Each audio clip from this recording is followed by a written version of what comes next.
келдіңіздер. Жалпы бүгінгі қоғамдық тыңдауда Алматы облысындағы К4429, 10В, 5В, ішінара және К4429, 10В, 5В, 7 ішінара аралық 37 блоктарындағы қатты пайдалы қазбаларға барлау жұмыстарының жоспарының қоршаған ортаға ықтимал әсерлерді бағалау есебі талқылануға шығарылып отыр. 37 блоктардағы қатты пайдалы қазбаларға барлау жоспарының қоршаған ортаға ықтимал әсерлерді бағалау есебі талқылануға шығарылып отыр. Қоғамдық тыңдау Қазақстан Республикасының экологиялық кодексіне және 2021 жылы 3 тамыздағы нөмір 286 қоғамдық тыңдауларды өткізу ережелеріне сәйкес өткізіліп отыр. Қоғамдық тыңдаудың төрағасы ретінде Запатыр ауылдық округінің әкімі Бақытгелді Қайратов және қатысшы ретінде Брага Групп жауапкершілігі шектеулі серіктестігінің өкілі Айтмахан Олжас кандидатуралары ұсынылады. Қарсылықтарыңыз бар ма? Қарсылықтарыңыз қолдарыңыз көтерсеңіздер, қарсылықтарыңыз жоқ болса, қоғамдық тыңдауды ашық деп жариялаймын. Қоғамдық тыңдаудың ережелерін бекітейік. Баяндамашыға 5-10 минут уақыт, қосымша сөйлегісі келгендерге 3-5 минут уақыт беріледі. Ұсыныстар мен сұрақтар негізгі баяндамалар тыңдағаннан кейін талқыланады. Қарсылықтарыңыз жоқ болса, қолдарыңызды көтерсеңіздер, қарсы қалыс жоқ. Жиналысты ашық деп жариялаймыз. Ашық жиналыстар нысанында өткізілген қоғамдық тыңдаулардың регламенті бекітілді. Қоғамдық тыңдау барысында қоғамдық тыңдау ережелері 30-шы тармағына сәйкес қоғамдық тыңдаудың аудио жазбасы және бейне жазбасы жүргізіледі. Жаңа таныстырып алайын. Қоғамдық тыңдауда тапсырыс беруші Брага Групп жауапкершілігі шектеулі серіктестігінің атынан қатысып отырған Манатов Қайнар, геолог,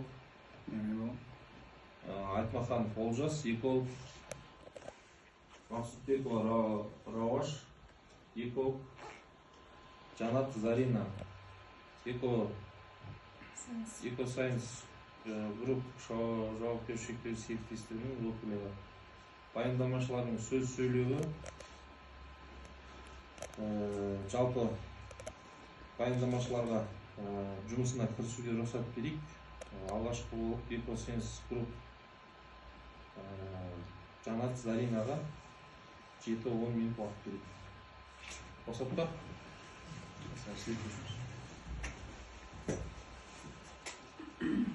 Саламатсыздар ма, құрметті қоғамдық тыңдауға қатысушылар. Жалпы қазір жасалынатын жұмыс барысын сіздер танысатын боласыздар. Сол себепті кішкене назар аударып қарасаңыздар, сұрақтарыңызға деген жауаптарды аласыздар. Жалпы мәліметтер жұмыс учаскесінің атауы Кетмен, нысанның орналасқан жері Алматы облысы Ұйғыр және Райымбек ауданы. Тікелей жұмыс учаскесінде елді мекендер жоқ. Ең жақын елді мекендер жұмыс учаскесінен Кетпен ауылы 25 км, Шалкөл ауылы 32 км, Тұзкөл ауылы 30-50 км, Қарақыз ауылы 40-60 км, Сарыбастау ауылы 20-30 км орналасқан екі мекендер болып табылады. Жұмыс учаскесінің ауданы 81,1, яғни шаршы километр, 8510 гектарды құрайды. Жүргізілетін жұмыстардың түрі мен мақсаты жұмыс түрі геологиялық барлау жұмыстарын жүргізу, іздеу және бағалау жұмыстары. Жұмыстың мақсаты лицензияланған аумақты геологиялық құрылымын нақтылау, Кетмен өзенінің аңғарындағы шашыранға алтындықты анықтау және бағалау. Геологиялық барлау жұмыстарының құрамы бірнеше тараптардан тұрады. Соларға нақты тоқталып өтетін болсақ, жалпы іздеу маршруттары, топографиялық жұмыстар, бұрғылау жұмыстары, геологиялық шоқтарды үңгілеу, зертханалық жұмыстар және камералық жұмыстар. Далалық географиялық барлау жұмыстарының жалпы көлемі геозиялық жұмыстар 71 физикалық нүктені көрсетеді, іздеу маршруттары 100 шрифті көрсетеді. Жалпы бұрғылау жұмыстарына келіп тоқталатын болсақ, өздігінен бұрғылау жұмыстары ол станокпен жүргізілетін болады. Жалпы көлемі әрқайсысының тереңдігі 10 метр болады. 44 ұңғыманы құрайды. Барлығы 44 ұңғымаға сынау негізгі сынамаларды іріктеу 880 сынама болып есептеледі. Жалпы көлемі 218,7 метр куб геологиялық шоқтарды үңгілеу. Геологиялық барлау партиясының негізгі деректері далалық лагерь жұмыс аумағы арқылы қосылатын мобилді лагерь ретінде ұйымдастырылады. Геологиялық барлау партиясы қызметкерлерінің саны 37 адам. Жұмыстарды жүргізу кезеңі 2026-2028 жылдар аралығында яғни 180 күннен 3 дала маусымы барлығын қосып есептегенде 540 күн болып есептелінеді. Жалпы далалық лагерьді сумен жабдықтау жақын маңдағы су қабылдағыштан жүзеге асырылатын болады. Лагерь аумағында дизель электр станциясы, асхана вагоны, тұрғын вагондармен және арнайы сыйымдылықтар автокөлік орналасатын болады. Нақты далалық лагерьдің өзіне тоқталатын болсақ, геологиялық барлау жұмыстарының орындалуын қамтамасыз ету үшін далалық лагерь ұйымдастырылады. Далалық лагерь уақытша болып табылады. Тек геологиялық барлау жұмыстарын жүргізу кезінде ғана ол әрекет етеді, яғни жұмыс жасайды. Далалық лагерь жазғы табиғи алаңда жұмыс аумағының шегінде орналасатын болады. Партия қызметкерлері шассиге орналасқан вагондарда тұрады. Вагондардың қатары басым жерлерде ескерте отырып, бір-бірінен өртке қауіпсіз қашықтықта орналасқан. Ал жалпы жобаның негізгі деректеріне келіп тоқталатын болсақ, яғни су мәселесіне. Суға жалпы қажеттілік 2026-2028 жылдары жылына 631,54 метр кубты құрайды. Тіршілік әрекеті барысында лагерде тұрмыстық ағынды сулар пайда болады. Уақытша құбырлар жүйесі бойынша барлық ағынды сулар металл контейнер болып табылатын септикке жатады, яғни жіберіледі.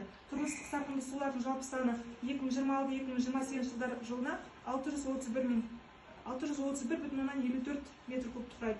Далалық лагерде геологиялық барлау жұмыстарын жүргізу барысында өндіріс және тұтыну қалдықтары түзілетін болады. Қалдықтардың жалпы саны 2026-2028 жылдарға қарағанда 1,366,817 тоннаны құрайды жылына. Геологиялық барлау жұмыстарының барлық кезеңіндегі барлық қалдықтар сұрыпталатын және уақытша арнайы контейнерлерде жиналатын болады. Және олар толған кезде қалдықтарды санкцияланған полигонға әкетілетін болады.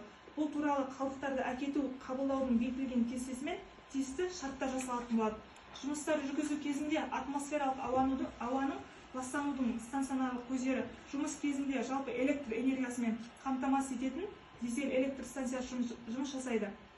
Жалпы жұмыстардың бағытында геологиялық жабдықтарды жинау және әкету, ұңғымалардың санын нығыздау және толтыру, жанар-жағармай төгілген дақтарды кетіру болып есептеледі.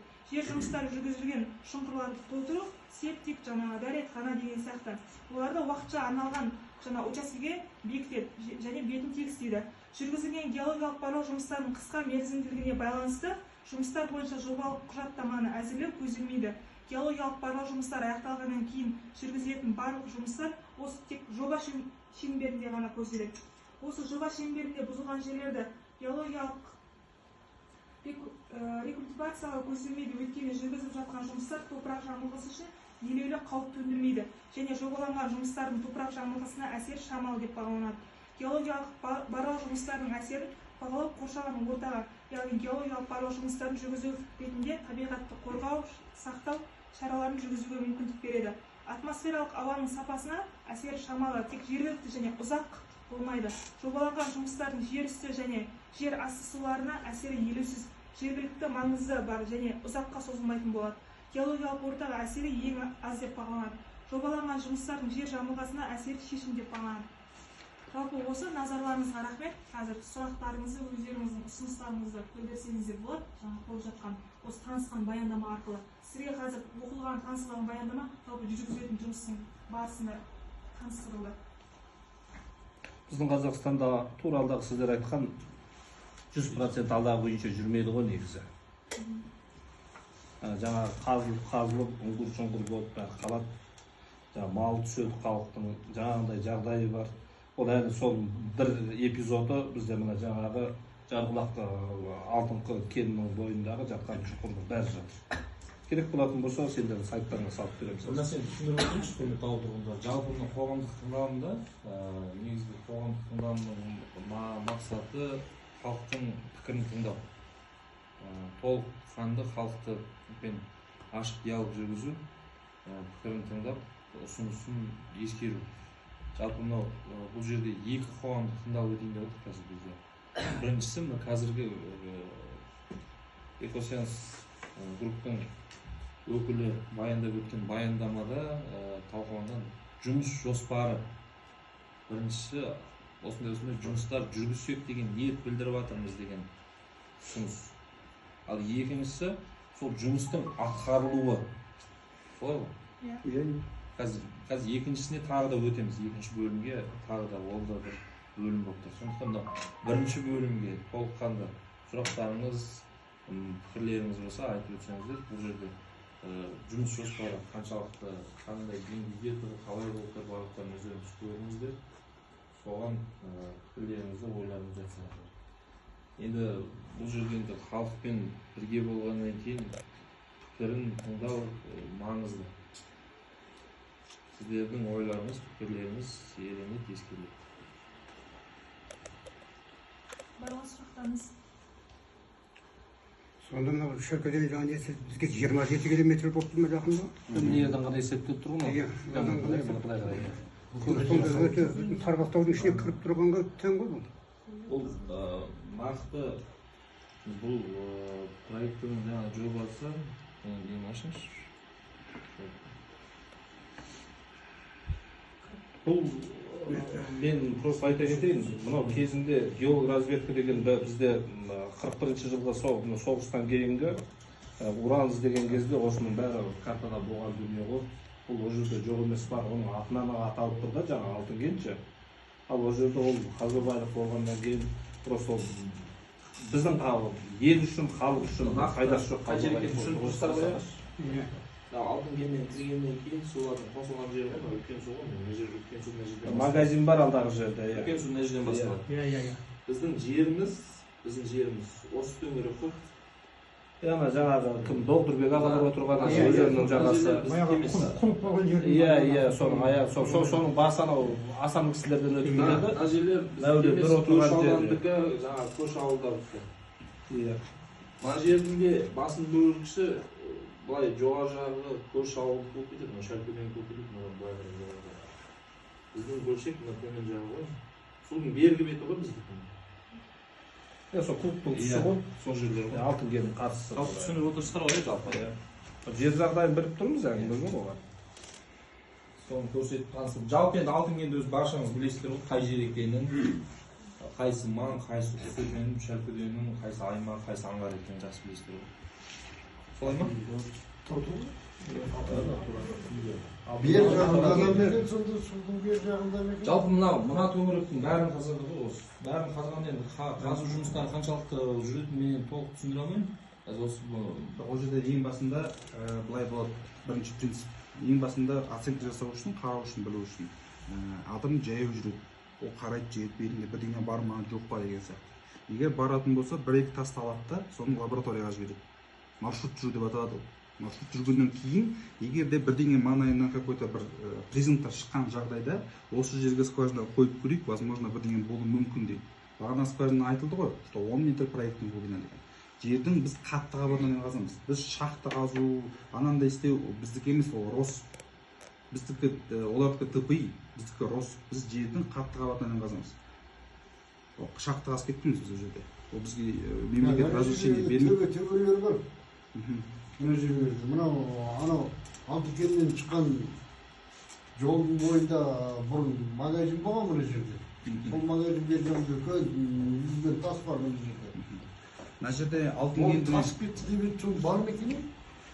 алтын кен ол мына мынау бізге мына жерге алтын кен мемлекет бізге разрешение бермей қойды. Мына жерге кірмейсіңдер алтын кенге деді.